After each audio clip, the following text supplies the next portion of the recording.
There's a Chinese proverb about a farmer who cultivated his little plot of land with one horse. One day the horse escaped into the hills, and his neighbors all consoled him on his bad luck. Yet the farmer, being a wise old farmer, simply said, "Bad luck, good luck, who knows?" Well, about a week later, the horse returned, and with it an entire herd of horses came into his field, and he saw them one morning. When his neighbors realized, they replied to him and congratulated him on his great luck. But the farmer simply replied, "Good luck, bad luck, who knows?" The neighbors started to think he was a little bit cuckoo. Well, not long after that, when the farmer's son was attempting to tame one of the wild horses, he was thrown off the horse onto the ground and he broke his leg in a terrible injury. The people of the community came to him and consoled him on his son's misfortune. But the farmer simply said, "Bad luck, good luck, who knows?" They figured after this we're not going to say anything to him. Well, not long after, the army of the empire, the emperor, came through the town and conscripted every able-bodied young man to go off to fight in a war. The only one left was the farmer's son. Now, was that good luck or bad luck? Who knows? Can you think of a time in your life when a challenge or a misfortune suddenly turned into an unexpected blessing? Or what about a time in your life when you had great fortune, which unexpectedly turned into a bigger challenge than you expected? The point is not that we should always expect the opposite of what things appear. It's simply that we don't always know how things are going to turn out in the end. We don't always have the perspective of God. It's wise, we are wise, when we leave things to God to decide if it's good luck or bad luck, and simply trust in God that all things will turn out good for the people of God in the end. Easier said than done, right? Tell me about it. Well, today we're going to be reflecting on messages from the Hebrew Bible.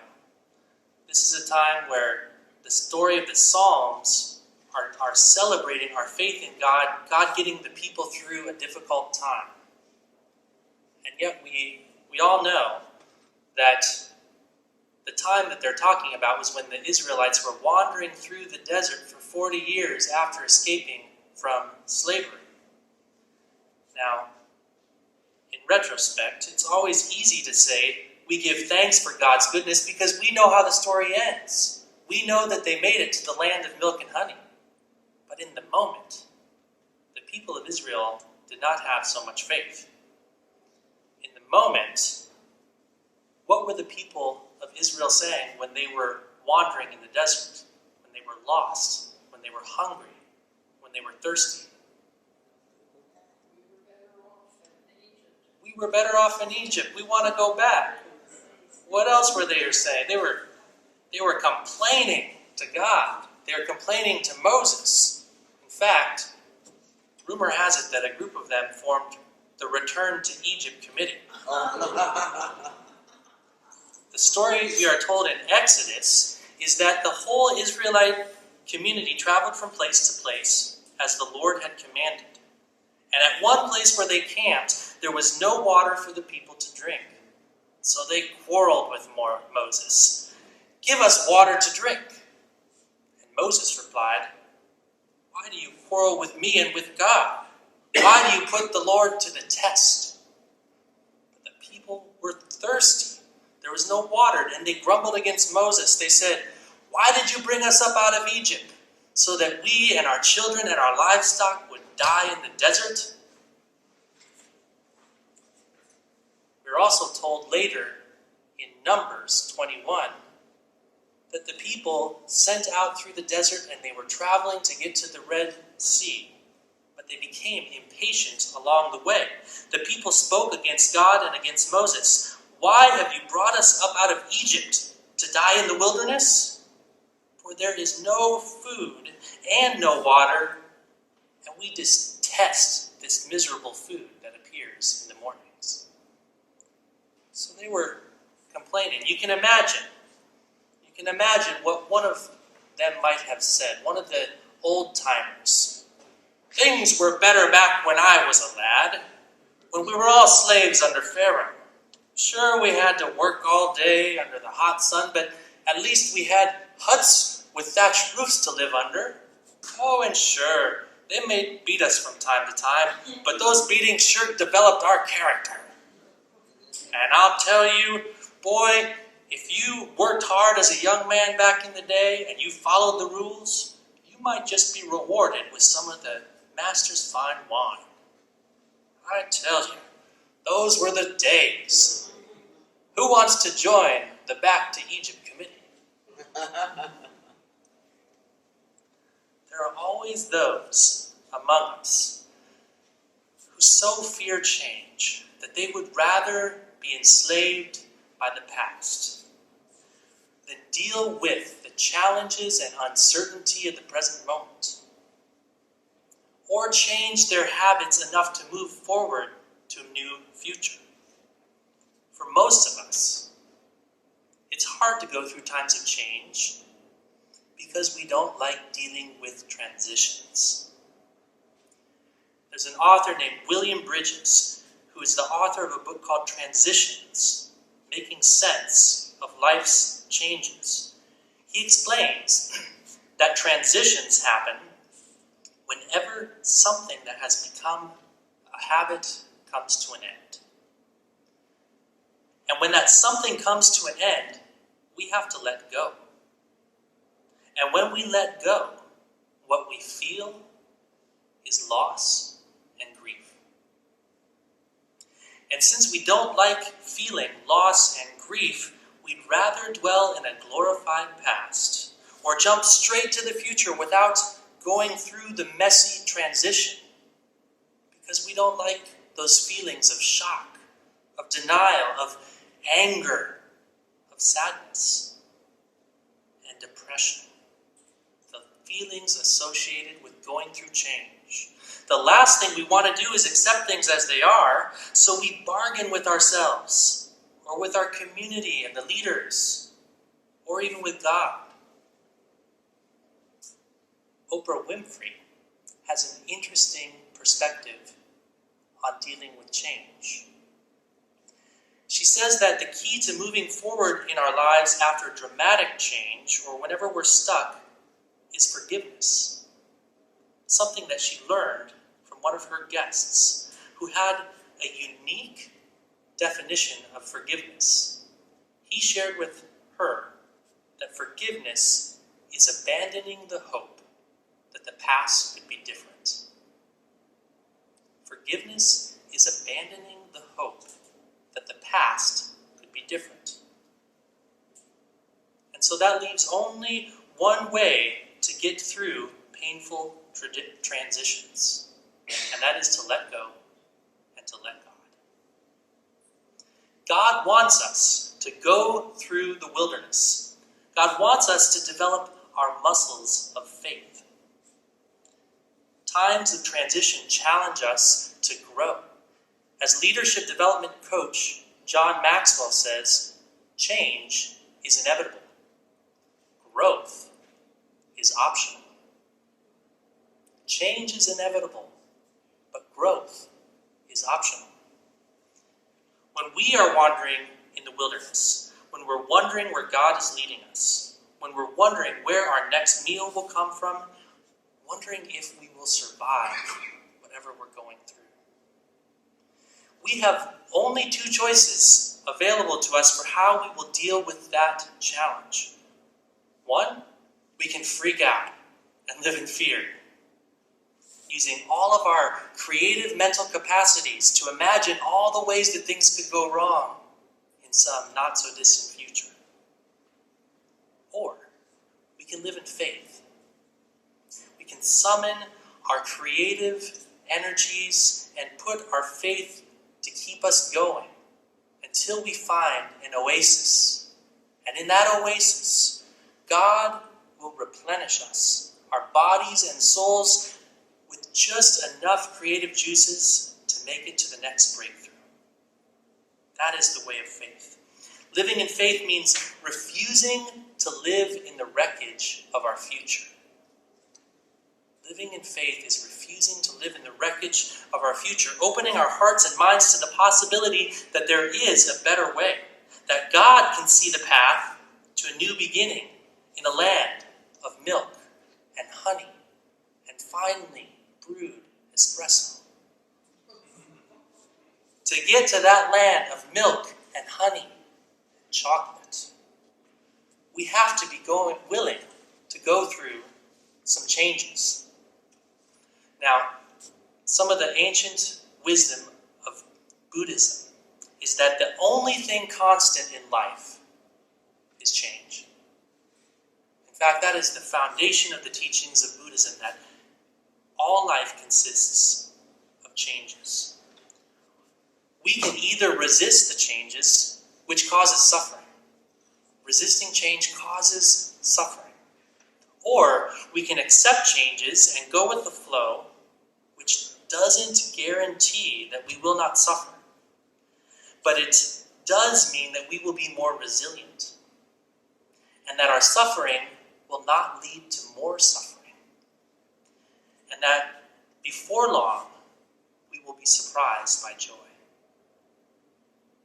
That is the process of going with the flow. Living in faith is the key to unlocking abundant opportunities to grow during changes.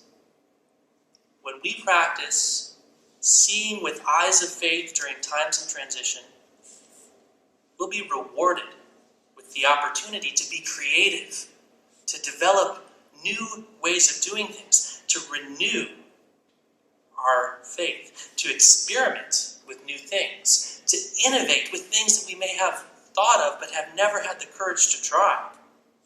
We have the opportunity to change dysfunctional behaviors and to fight for something better.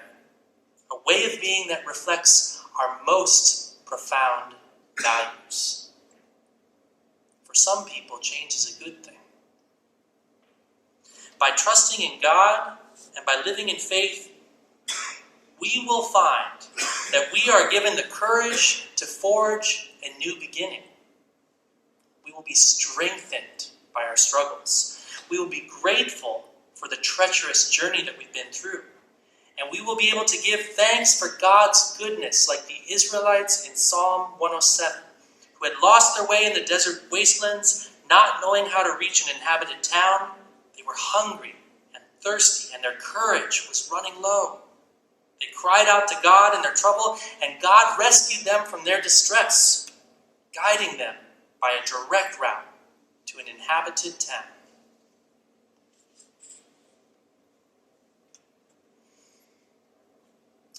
I know a woman who's an immigrant from Guatemala. This is a true story.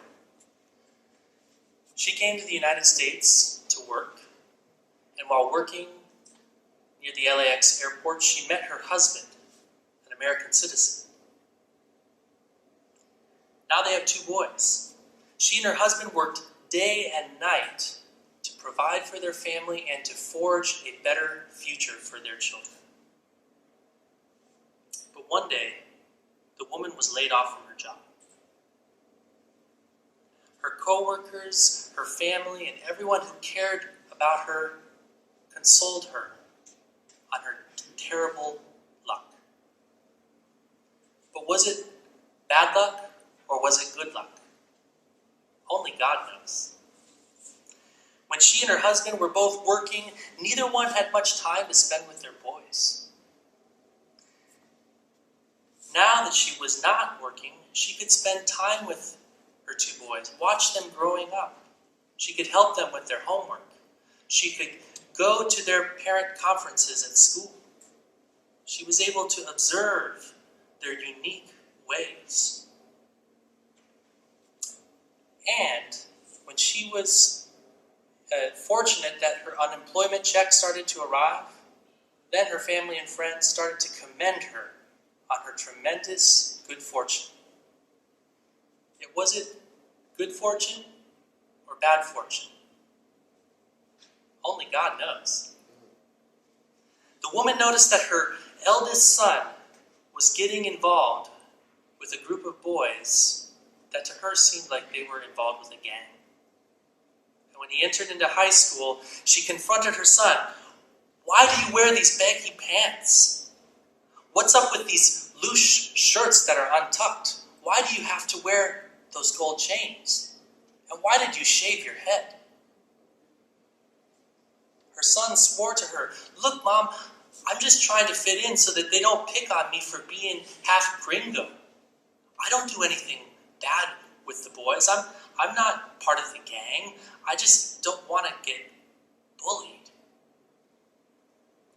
Well, he swore he never did anything bad. But one day, the mother received the call that no mother should want to hear. Her son hadn't come home from school that day, and she got a call from the police that he had been picked up with a group of boys who were charged with assault and robbery. Her son was convicted of a felony along with 5 other boys and sentenced to 6 months in juvenile detention. Was that bad luck or good luck? Only God knows. Now, her son says that getting arrested was the best thing that ever happened to him.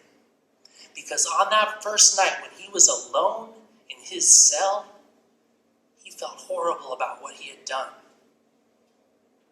He cried out to God and said, I'm sorry that I've been running with these boys. They don't have my best interest in mind. This is not me. And I'm sorry that I put my mother through so much pain. I'm sorry for what my family's going through. I'm going to do things different. So during his time in juvenile detention, that young man dedicated himself to his studies. He became the top of his class, and by the time he was done, he had earned his GED. In fact, the social worker who worked with him, arranged so that he could register for community college 2 weeks before he got out. And when he got out, he went to community college. After 2 years, he transferred to UCLA. And I'm pleased to tell you today that in a few months, with God's help, this young man will be graduating from UCLA. And he already has a research position lined up at Yale University, studying evolutionary psychology. Now, is that good luck or bad luck? Only God knows. In this true story, both the mother and the son learned the meaning of a Spanish dicho. No hay mal que por bien no venga. It's really hard to translate into English. It doesn't really even make sense, but there is an English idiom that has a similar meaning. The closest equivalent is that we must have faith that every cloud has a silver lining. Every cloud has a silver lining, which is to say that even when we go through the turbulent storms of our lives, they will still enrich us in some way. The mother and son learned to give thanks to God for God's unfailing love, for the marvels done for all the people. When her son had lost his way in the urban wastelands, not knowing how to reach a better future, when he was alone and in prison, he was hungry and thirsty and his courage was running low. They cried out to God in their trouble, and God rescued them from their distress. Now those redeemed by God tell their story. God's love endures